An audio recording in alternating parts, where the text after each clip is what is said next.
नमस्कार, मैं अंशिका आपका स्वागत करती हूँ इस वीडियो में।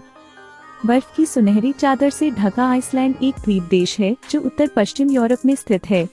पिछले कुछ सालों में आइसलैंड में दुनिया भर के सैलानियों की दिलचस्पी काफी ज्यादा बढ़ी। खूबसूरत ग्लेशियर्स, वाटरफॉल से सजा ग्रीनलैंड दर्शकों को खूब लुभाता है। आइसलैंड में कई ऐसी चीजें हैं जो इस जगह को अद्भुत बनाती हैं। आइए आइसलैंड के कुछ रोचक तथ्यों के बारे में जानते हैं। आइसलैंड की ज्यादातर जनसंख्या कैपिटल सिटी रेकजाविक में रहती है। हालांकि यह शहर बहुत छोटा है, लेकिन दुनिया के उत्तरी छोर पर बसे इस शहर में लगभग 60% आइसलैंड की आबादी रहती है।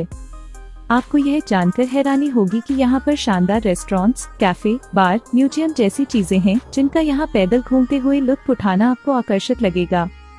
पुरानी सभ्यताएं नदियों के किनारे विकसित हुई थीं। सिंधु घाटी की सभ्यता लगभग 7000 साल पुरानी मानी जाती है, जो सिंधु नदी के किनारे विकसित हुई थी, लेकिन बर्फीले और दुर्गम इलाकों में इंसान बाद में पहुँचे। यही वजह थी कि पूरी दुनिया में बस जाने के बाद लोगों ने यहाँ का रुख किया। माना जाता है कि 1100 साल पहले नॉर्वे से वाइकिंग्स ने यहाँ का रुख किया और अचानक ही आइसलैंड की खोज कर डाली। आइसलैंड में तैरने का मजा भी अनूठा है। यहाँ ज्यादातर इलाके बर्फ से ढके हैं, लेकिन ज्वालामुखियों के असर से यहाँ बहुत से गर्म पानी वाले झरने भी बहते हैं। इन झरनों में साल भर गर्म पानी आता रहता है। इस झरनों में तैरने के साथ इनकी खूबसूरती देखने का भी मजा उठाया जा सकता है। जहाँ बाकी देशों में प्रदूषण और कचरे के कारण प्रकृति को नुकसान पहुँच रहा है, वहीं आइसलैंड को हाल ही में दुनिया का सबसे ज्यादा इको फ्रेंडली देश करार दिया गया है। यहाँ लगभग सारा बिजली उत्पादन रिन्यूएबल एनर्जी सोर्सेस के माध्यम से किया जाता है। राजधानी रेकजाविक ने साल 2014 में अपने सराहनीय प्रयासों के लिए Nordic Nature and Environment Prize जीता था। साथ ही शहर को 2040 कार्बन न्यूट्रल बनाने के प्रयास भी किए जा रहे हैं। जिस इलाके में साल भर तापमान 0 से भी नीचे बना रहता हो, वहाँ के बारे में लोगों की अक्सर यही धारणा होती है कि वहाँ काम बहुत कम होता होगा, लेकिन आइसलैंड में ऐसा बिल्कुल नहीं है। यहाँ यूरोप के अन्य देशों की तुलना में सबसे ज्यादा काम किया जाता है।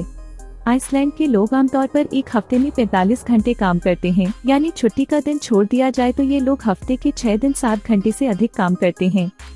आइसलैंड की सबसे बड़ी पहचान यहाँ की ग्लेशियर्स ही हैं। अध्ययनों में पाया गया है कि इस देश का लगभग 11% हिस्सा ग्लेशियर्स से ढका हुआ है। आपको यह जानकर आश्चर्य होगा कि यहाँ लगभग 269 ग्लेशियर्स को नाम दिया गया है। यहाँ यूरोप का सबसे बड़ा ग्लेशियर वॉटनायकल स्थित है, जिसका आकार रोड आइलैंड के बराबर है। आइसलैंड में घोड़ों की नस्ल दुनिया में सबसे शुद्ध मानी जाती है। यहाँ के घोड़े शारीरिक रूप से काफी मजबूत होते हैं। इन घोड़ों के पास गर्मियों में बाल छोटे रखने और सर्दियों में बाल लंबे रखने की क्षमता पाई जाती है। ये घोड़े देश भर में हर जगह पाए जाते हैं। ये काफी दोस्ताना तरीके से मिलते हैं और नई चीजें देखने के लिए भी उत्सुक रहते हैं। दुनिया में ऐसे कई आइलैंड हैं जो किसी न किसी वजह से प्रसिद्ध हैं। इनमें से कई ऐसे आइलैंड भी हैं जहां बड़ी संख्या में लोग घूमने जाते हैं, लेकिन कई ऐसे भी हैं जहां जाने की इजाजत किसी को भी नहीं है। एक ऐसा ही आइलैंड आइसलैंड में है, जिसका निर्माण साल 1963 में हुआ था। आइसलैंड के दक्षिणी तट से करीब 30 किलोमीटर की दूरी पर स्थित इस छोटे से आइलैंड का नाम सुरतेसी द्वीप है। यह दुनिया के सबसे कम उम्र वाले द्वीपों में से एक है, जिसकी उम्र 56 वर्ष है। सुरतेसी आइलैंड का निर्माण पानी के अंदर ज्वालामुखी विस्फोट से हुआ था। पिघलता हुआ लावा जमा होकर एक टीले के रूप में उभर गया और 14 नवंबर 1963 को आधिकारिक तौर पर इस आइलैंड का निर्माण हो गया। नॉर्वे की पौराणिक कथाओं के अनुसार इस आइलैंड का नाम आग के देवता सुरतुर के नाम पर रखा गया था। वैसे तो इस आइलैंड पर कई तरह के पक्षी और जीव रहते हैं, लेकिन यहाँ इंसानों को आने की इजाजत नहीं है। यहाँ सिर्फ कुछ ही वैज्ञानिकों को आने की इजाजत है, और वो भी यहाँ आने से पहले अच्छी तरह जांच करते हैं। उन्हें इस आइलैंड पर किसी भी तरह का कोई बीज लाने की इजाजत नहीं है। कुछ सालों पहले इस आइलैंड पर टमाटर के पौधे उगने लगे थे, जिसे देखकर वैज्ञानिक भी हैरान थे। हालांकि बाद में उन्हें वहाँ से हटा दिया गया था। आपको जानकर हैरानी होगी कि यह आइलैंड यूनेस्को की विश्व धरोहर सूची में शामिल है। इस आइलैंड का उपयोग अब वैज्ञानिक अनुसंधान के लिए किया जाता है। दरअसल वैज्ञानिक यहाँ ये जानने की कोशिश कर रहे हैं कि बिना किसी मानवीय प्रभाव के एक पारिस्थितिकी तंत्र कैसे बनता है। अगर हम यह कहें कि भगवान ने पूरी फुर्सत से आइसलैंड का निर्माण किया है, तो इसमें कोई तो राय नहीं होगी। आइसलैंड में आप जहां भी सिर घुमाकर देखेंगे आपको बेहद खूबसूरत और पिक्चर परफेक्ट प्राकृतिक दृश्य नजर आएगा। और जब इन जगहों की तस्वीरें खींचकर आप इंस्टाग्राम पर डालेंगे तो निश्चित रूप से हजारों लोग आपके फॉलोअर्स बन जाएंगे। हालांकि हमारी सलाह आपको यही होगी कि आप कैमरे को एक तरफ रख दें और आइसलैंड की खूबसूरती को अपनी आंखों में भर लें। लेकिन आपको आइसलैंड क्यों जाना चाहिए हम बता रहे हैं।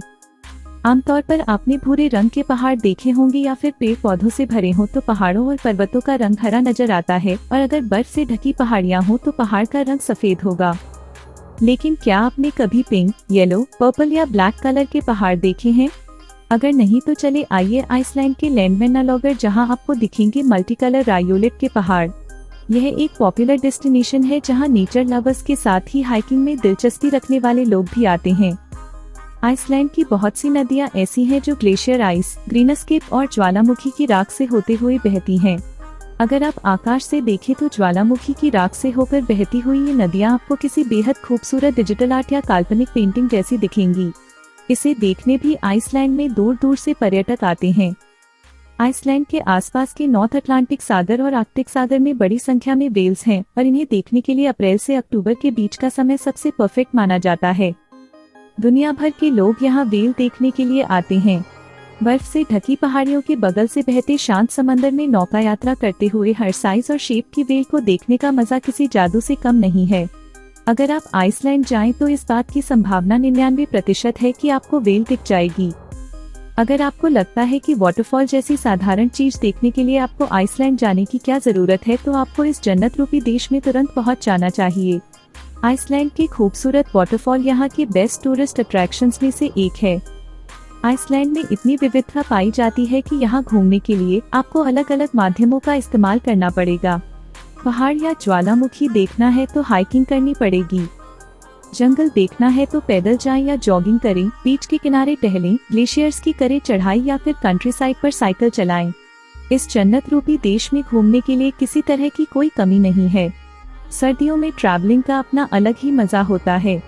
अगर आप सर्दियों में घूमने के लिए आइसलैंड जाने का प्लान कर रहे हो तो कुछ स्वास्थ्य से जुड़ी विशेष बातों को हमेशा से ध्यान रखना होता है, क्योंकि ट्रैवलिंग के दौरान मस्ती करते समय कई बार लोग अपने स्वास्थ्य के साथ लापरवाही कर देते हैं, जिससे उनकी तबीयत बिगड़ जाती है। तो आइए, अगर आप आइसलैंड जाने का सोच रहे हैं तो स्वास्थ्य से जुड़ी इन खास बातों का ध्यान रखना बहुत जरूरी है। आइसलैंड में वेकेशन मनाने जा रहे हैं और खुद को फिट रखते हुए ट्रिप को एंजॉय करना चाहते हैं तो गर्म कपड़े लेकर जाना ना भूलें, क्योंकि वहां पर हवाएं तेजी से चलती हैं। कब किस तरफ हवा हो किसी को नहीं पता होता, इसलिए ज्यादा से ज्यादा गर्म कपड़े लेकर जाएं। पैकिंग के दौरान हैवी जैकेट रखें। होटल से बाहर निकलते वक्त कान ढकना ना भूलें, इसके लिए हुडी जैकेट और भी ज्यादा बेहतर हो सकती है। आइसलैंड की ट्रिप पर जाने के लिए बाहर घूमने के कपड़े और सोने के कपड़े अलग अलग रखें। कई बार ऐसा होता है बाहर के कपड़े पहनकर सोने से सर्दी लगने का डर रहता है। अगर एडवेंचर के शौकीन है तो ग्लव्स जरूर साथ लेकर जाएं और स्वेटर और जैकेट भी साथ में रखें। हो सकते तो पसंदीदा स्कार्फ ले जाएं। बर्फबारी के बाद पहाड़ों पर जब धूप निकलती है उस वक्त वहां का नज़ारा बेहद शानदार होता है। उस वक्त अलग सनग्लास के साथ फोटो लिया जा सकता, जो आपको लिए यादगार पल हो सकता। ट्रैकिंग के दौरान वाटरप्रूफ बैग का इस्तेमाल करें। अगर आप कैंपिंग के बारे में सोच रहे हैं तो साथ में टार्च और पानी की बोतल, बैटरी, कुछ खाए का सामान लेना ना भूलें। आइसलैंड वासियों को अक्सर दुनिया के सबसे खुश लोगों की श्रेणी में रखा जाता है। ऐतिहासिक रूप से आइसलैंड वासियों ने प्राकृतिक आपदाओं, अकाल, अलगाव और औपनिवेशिक प्रभुत्व का सामना करते हुए प्रतिकूल परिस्थितियों का सामना किया है। हर सुबह द्वीप के समुद्र तट पर खड़े मछुआरों के इस देश को निर्णय का सामना करना पड़ता, क्या मैं आज अपनी नाव पर निकलूं और समुद्र में अपनी जान जोखिम में डालूं या किनारे पर जिंदा रहकर भूखा मर जाऊं? तो हम यूरोप के सबसे कम आबादी वाले देश के 3,60,000 निवासियों से खुशी के बारे में क्या सीख सकते हैं?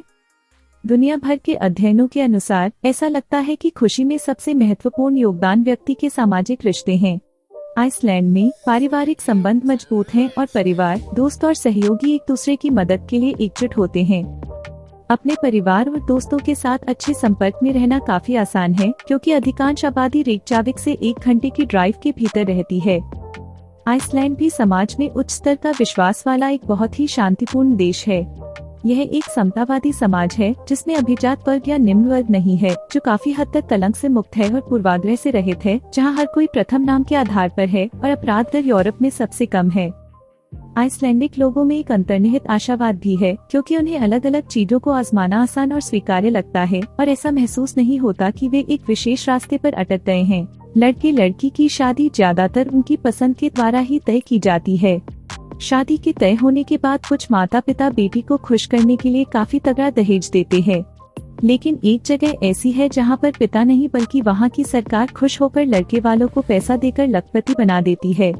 जी हाँ, ये बात सुनकर भले ही आपको हैरानी लगे, दरअसल आइसलैंड में पुरुषों की संख्या बहुत कम है, जिसके कारण आइसलैंड की सरकार ने ये कदम उठाया है। लेकिन इस खबर की ऐसी कोई सच्चाई सामने नहीं आई है जिससे यह बात सच कही जाए। अफ्रीका की एक वेबसाइट ने यह खबर गलत छापी थी।